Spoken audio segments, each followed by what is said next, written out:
You will never get rid of public speaking nerves, so there's no point trying. I think this is one of the biggest misconceptions that people have when they feel nervous about public speaking, is that when they see those magic speakers on stage that they put on a pedestal, they think, oh, they have no nerves. They found the magic secret or the magic potion or whatever it is that stops you feeling nervous. You never stop feeling nervous when you're public speaking. And to be honest, that's a good thing, because it shows that you care. If you don't care about the result, you're not going to get nervous about it. Yeah, whatever. I'll shut up and speak and see what happens. That's not the attitude you want to be going in speaking with. And nerves are also good because they amplify your performance. Think of the Olympic athlete. When they're there on the track, 100 meters, 10 seconds, there are such fine margins between the winner, second place, and everybody else. And if you don't have those nerves, if you don't have that adrenaline coursing through you, you aren't going to run as fast as you possibly can and give yourself the chance to win the race. The same is actually true in speaking. When you're speaking to an audience, you've got to project your energy out to them. You're not just having a one-to-one conversation, you're having a one-to-many conversation. And those nerves give you the energy, give you that power to address those large groups of people. So this video is not about the secret hack or potion that gets rid of those nerves. It's about learning how to deal with them in the moment and to get used to feeling nervous on stage, where the nerves are no longer caging you and crippling you, but you can instead work with those nerves, channel them, and ultimately use them to get to those higher levels of performance. I'm one of those annoying people who's never really got nervous standing in front of people and speaking. It's something I've always just cherished and enjoyed, even from my earliest days of school. It was like show and tell as a young child. I loved getting in front of the class and showing and telling about things. In school plays, I used to stand up on stage and deliver lines. When we had to do school presentations and more structured public speaking, it was never something I had much of an issue with. I never really felt public speaking nerves until my dad's funeral. I was doing a eulogy for Dad, and I wanted to make sure that I gave him the send-off that he deserved. And of course, there is huge personal emotion and turmoil mixed up in this. I'm not some outsider coming in and giving the eulogy. I've very much got skin in the game. And I was nervous about this. I was nervous in the preparation for it. I want to do Dad justice. I don't want this to be a sad and gloomy thing, because Dad wasn't a sad and gloomy person. I wanted humor in there. I wanted stories in there. I wanted love in there as well.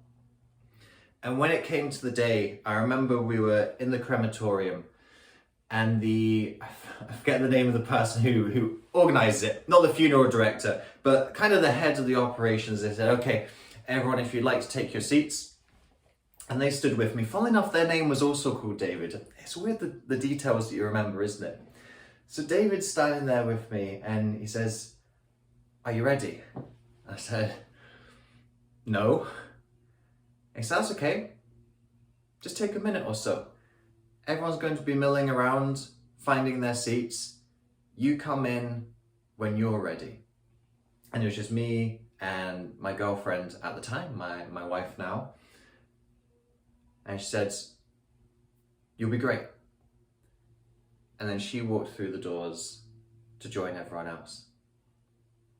And I just took those couple moments with David, other David. And those couple moments were really important. It just allowed me to kind of get in my head, get in my own space, and really remember what I was doing. This wasn't a classroom presentation. I wasn't getting marked. I wasn't getting graded. I was doing justice to my dad. And that mission, that purpose, gave me something that was greater than the nerves I was feeling. And so I walked into that crematorium, and for 20 minutes, I gave Dad the eulogy that he deserved. It had the sentimental parts in it. It had the funny parts in it. It had the love and connection, and it had the respect and send off that I feel did Dad's life justice. I was able to work through those nerves on the day to deliver the speech that needed to be delivered. And the same is true for you too. Well, I'm going to share in this video a couple suggestions for when you're in that situation and when you're feeling those nerves there. What are some of the techniques you can do in the moment that, as I say, aren't going to remove the nerves. They are going to be there throughout, but just help you to channel and move through those nerves rather than allowing them to build up and constrict you. And these are things that I learned a little bit by accident, to be honest, in Dad's eulogy. There are things that I've since learned as more refined and honed techniques now. I'm going to cover 3 of these with you in our video today. The first tip for dealing with nerves when you're on stage: do not hold anything in your hands. You might say, okay, I'm feeling nervous about this, so I'm going to take up my script and I'm going to hold it and I'm going to refer to it, I'm going to read it. No. Because you know what happens when you're holding sheets of paper? Your hands are shaking and that paper rattles like a skeleton in a casket. Just think about the funeral analogy we were talking about earlier. Everyone notices and you notice everyone noticing, and it just gives you that build up of nerves. You think, oh, I'm nervous, and now everyone can see I'm nervous. So what you want to do, if you are taking scripts or notes up onto stage, is put them on a surface. Don't hold them in your hands. That day in the crematorium, I actually had a podium there, and I did have notes. I actually did have an entire script because I wasn't a public speaking coach at that time. I didn't know how to do speeches. And I also wanted to make sure I didn't miss anything out of what I wanted to say about Dad. So I did have that word for word script, but I put it on the podium and then I stood back from it. And I could still refer to it and read it, but I didn't have it in my hands because there were a little bit of shakes there. But people didn't notice because I didn't have anything in the hand. Another common issue that I see is, let me grab a prop.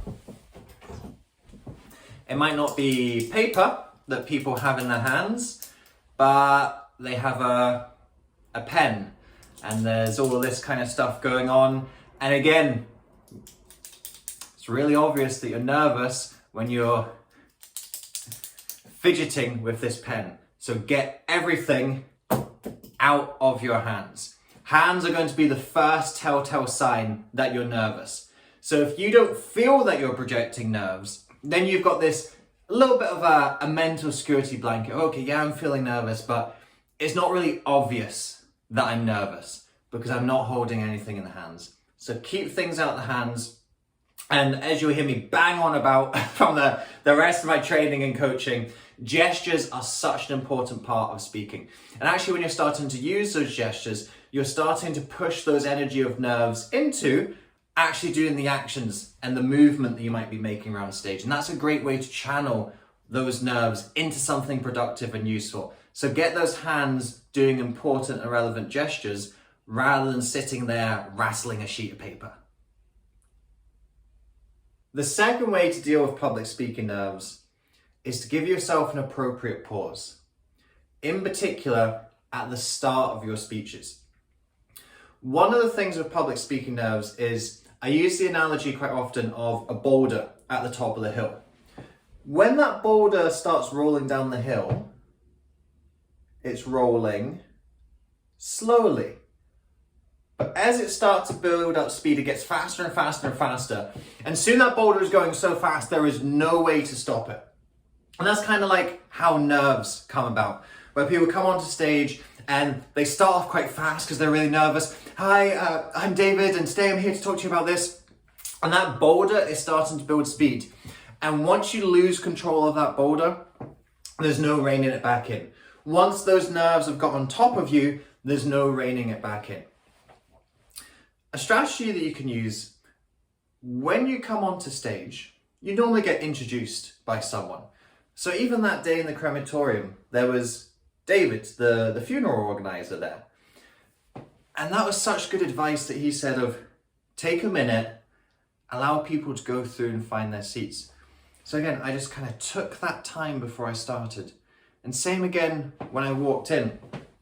I walked in, went onto stage, put my papers on the podium, and just had a look around before I started speaking. What you'll see a lot of nervous speakers do is they rush onto stages. And next up we have David, and he's going to teach us about public speaking nerves. And I come onto stage, and the organizer hasn't even come off yet. I'm like, hi guys, so yeah, good to see you, I'm David. And it's very frantic and very rushed, isn't it? Instead, allow someone to invite you onto stage. And today we have David, he's talking about public speaking nerves. And start looking around, smile, shake the hand, thank you. Center yourself on the stage, and this works for virtual as well. Center yourself in front of the camera. Have a little look around the audience. Make contact with a few people. Allow them to settle because they're going to be fidgeting. They're going to be checking the emails quickly in between speakers. They're going to be moving around in their seats. They're going to be reaching down and drinking a glass of water. Pause. Center yourself. And then begin. Make sure that that bowler isn't starting to roll already right at the beginning of your speech. And any time during your speech where you start to feel, okay, things get a little bit more fast and a little bit more frantic, that boulder is starting to build up momentum, don't allow that boulder to run away from you. Just again, take that opportunity to pause, center yourself, finish a point, finish a statement, finish a part, and again, just allow that to sit with the audience. Because the audience needs some time to think and reflect upon what you're saying as well. By pausing, you're giving them that time to process, and you're also giving yourself that time to process. Pause, recenter, reevaluate, and don't let that boulder get away from you. And the power of the pause deals with those nerves, halts the boulder's momentum, and allows you to use that energy rather than that energy using you.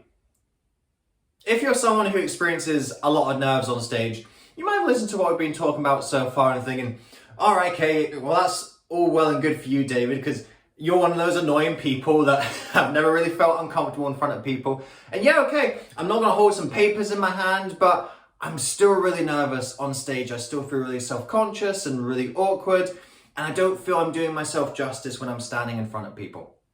If that's the case, by all means, take on the techniques that we talk about in this video, but understand if you might not feel that they're enough. If you want an extra resource to help you, then check out my book, Rise and Inspire.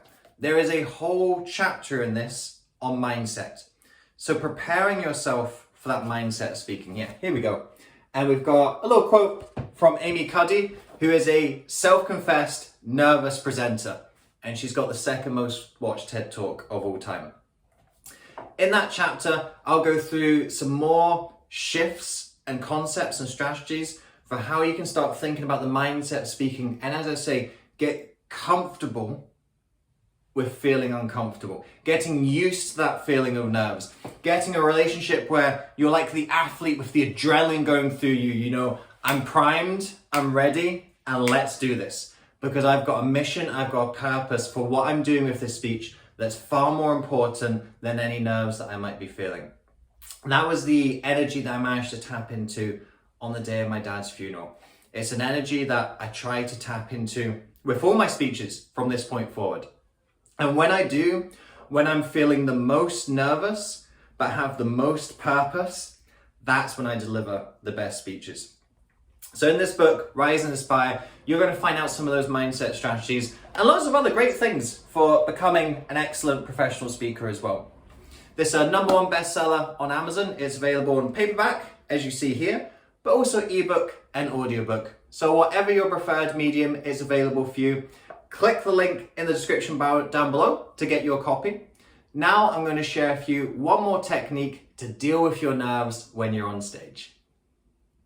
The third way to deal with public speaking nerves, and what I've found to be the most helpful, is finding a friendly face. When you are scanning that audience, it can sometimes feel like eyes in the jungle. 1,000 predators who are hunting you on stage. Now, of course, this isn't the case. There is no life or death on stage, but that evolutionary instinct makes us feel like it's life and death, and we are staring at jungle predators. But the way that you override that instinct is by finding someone who doesn't look like they're trying to kill you. Someone who is nodding along as you say insightful things, smiling when you make eye contact, even laughing at your jokes, even the awkward ones. And that day in the funeral, the friendly face that I was going to a lot was my girlfriend. She was sitting there and she was just that constant beam of support. Anytime I got to speak part of the speech, which I was finding a little bit more difficult, I knew I could find her and I knew I could make that connection and hold that resolve and hold that courage in that moment. And as I started to go through the speech, there were a couple other friendly faces who were coming up as well. There was my aunt, my dad's sister, and she was in hysterics with the jokes. And I thought, okay, she's laughing. She doesn't think I'm desecrating her brother's memory with these jokes. She's finding it funny. She's seeing the light and dark in this. Sometimes we just need that one person. A lot of people, to be honest, look disinterested.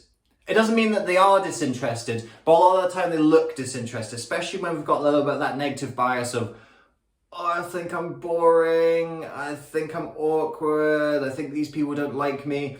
And when you see a face that isn't like, wow, you're doing great, keep going, that feeds that negative perception. But honestly, that's not true a lot of the time. People are generally engaged and listening, they're just not emoting it on their face like, wow, tell me more, this is amazing. Most people are not like that. But what you'll find is there are just those little glimmers of emotion. The smiles, the yeah, little nods. Find those faces and focus and speak to them. Make it feel like you're having a conversation with that person. Anytime you feel those nerves overcoming you, find that friendly ally in the audience and feel that connection. And as that connection of positive emotion starts to come through, you'll start to lose some of that nervous feeling. Friendly faces are always there in an audience. Even if it's just one, just do a speech for that one person and the others are going to hear by proxy. Ultimately, none of these techniques are the magic secret hack to removing public speaking nerves. What you have to do as a speaker is just put yourself in that situation again and again. You need to get used to being on stage. A lot of the reason why people feel nervous is because they don't do it enough. The more you do it, the more comfortable you feel in that scenario. Not that you don't feel the nerves, you just learn how to channel and process those nerves better. So keep putting yourself up there. I know it's difficult, I know it's uncomfortable, but the more you do it, honestly, the better that it gets. And it's not better because you remove the nerves, it's better because you feel nervous and you don't care about it at the same time. Or not that you don't care about it. You feel the nerves and you're not concerned that you're feeling nerves because you know nerves are a natural part of the process. You know that you've delivered great speeches before, despite feeling nervous. You know some of your most nervous speeches have been your best speeches. Nerves are our friend and ally when it comes to speaking. They're not an enemy to be feared.